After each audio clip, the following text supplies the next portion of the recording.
Welcome to the Secrets We Keep podcast, where silence ends and healing begins. Before we begin, I want to say this gently. This podcast is a space for reflection and honest conversation. It is not therapy, diagnosis, or emergency support. If you are in immediate danger or need urgent help, please contact emergency services, a crisis line, or a trusted local resource in your area. This episode discusses trauma, control, unhealthy relationship patterns, and emotional harm. Please take care of yourself while listening. Pause if you need to. Step away if you need to. Come back when you are ready. Not everything that looks like love is love. Sometimes control shows up wearing the clothes of protection. Sometimes jealousy gets mistaken for passion. Sometimes insecurity gets disguised as concern. And when you grow up in confusion, chaos can feel familiar enough to be trusted. That is one of the hardest truths for many people to admit. For me, this story did not begin in adulthood. It began when I was very young. I grew up in a volatile household, and control was part of the atmosphere. It was present in ways that were loud, heavy, and confusing. And when you're a child, you do not always have the language to call something control. You only know what it feels like to live inside it. So when I got older, I carried those lessons with me, even when I did not realize it. What I thought I wanted was protection. I wanted to feel safe. I wanted to feel chosen. I wanted to feel heard. I wanted to feel like someone cared enough to notice me, to want me, to keep me close. But because of what I had lived through, I did not always know the difference between protection and control. Later, when I got married, I believe my husband wanted to protect me. What I now understand is that much of what I thought was protection was actually jealousy and insecurity. But at that time, I did not fully see it that way. Because when you grow up without enough healthy attention, you can begin to crave attention in any form. Even unhealthy attention can feel meaningful when part of you has been starving to be seen. And that is where so much confusion begins. Someone wants to know where you are, who you with, who you talk to, when you are coming home, why you did not answer fast enough, why you looked a certain way, why someone else spoke to you. And instead of seeing control, many of us see love. We think, he really cares about me. He really loves me. He wants to protect me. He does not want anything bad to happen to me. But often, what is really underneath that behavior is not love. It is fear, it's insecurity, it's possessiveness. It's the need to manage another person in order to calm what is unresolved inside themselves. That's not protection. That is control.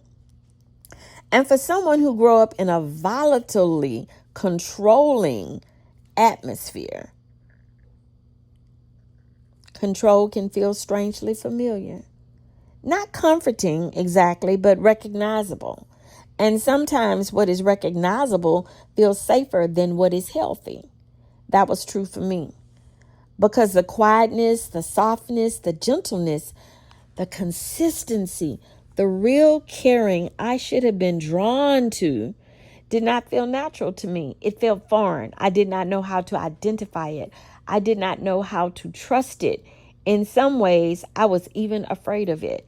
So instead of moving toward what was healthy, I often ran toward what I had grown up with: chaos, confusion, volatility, conditional love, emotional unpredictability.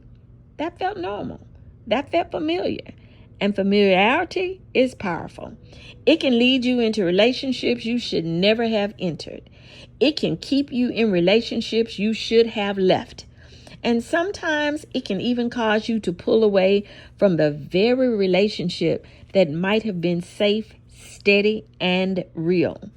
Because healthy love can feel unfamiliar when you have been shaped by dysfunction. And that's something many people do not talk about enough. Sometimes people think if someone is controlling, it must mean they love them deeply.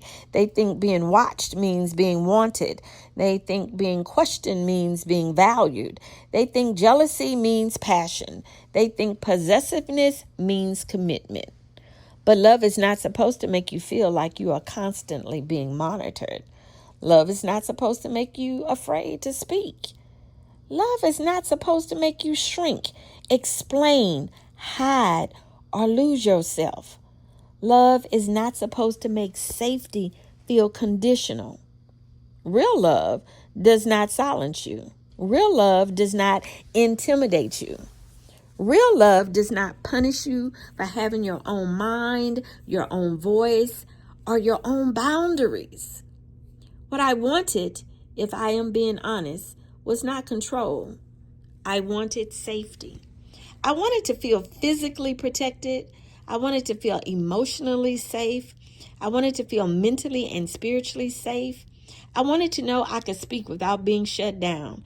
I wanted to know I could disagree without fear. I wanted to know I could have an opinion and still be loved. That is what so many people are truly longing for. Not control, not possession, not fear dressed up as attention. They are longing for safety. And when you have never consistently experienced that kind of safety, it can be hard to recognize it when it finally appears. It can even be hard to receive it. That is part of the trap. And that is why these conversations matter so much to me. Because there are many people who still cannot fully admit that they were in the wrong relationship.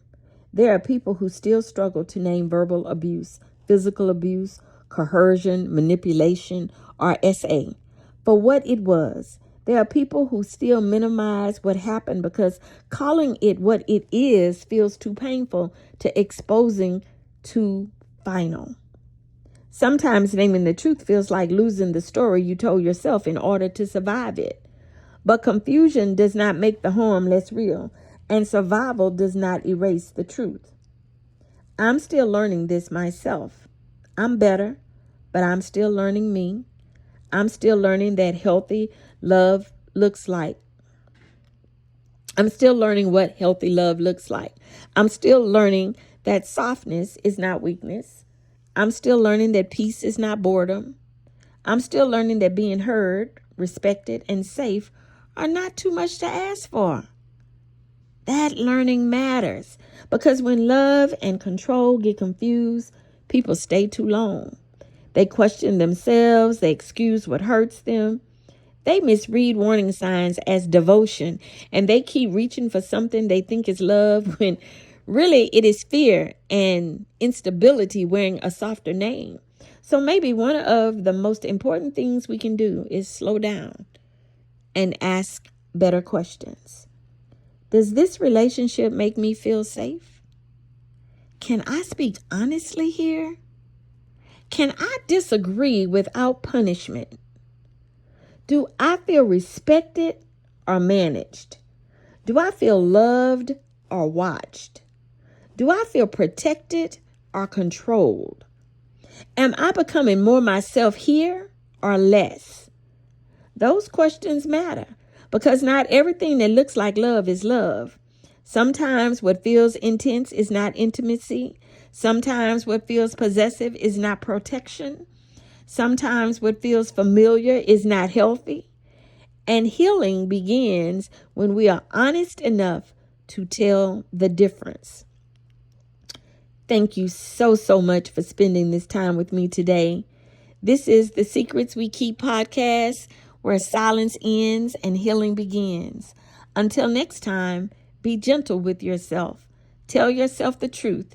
And remember, protect your peace, speak your truth, and keep choosing healing.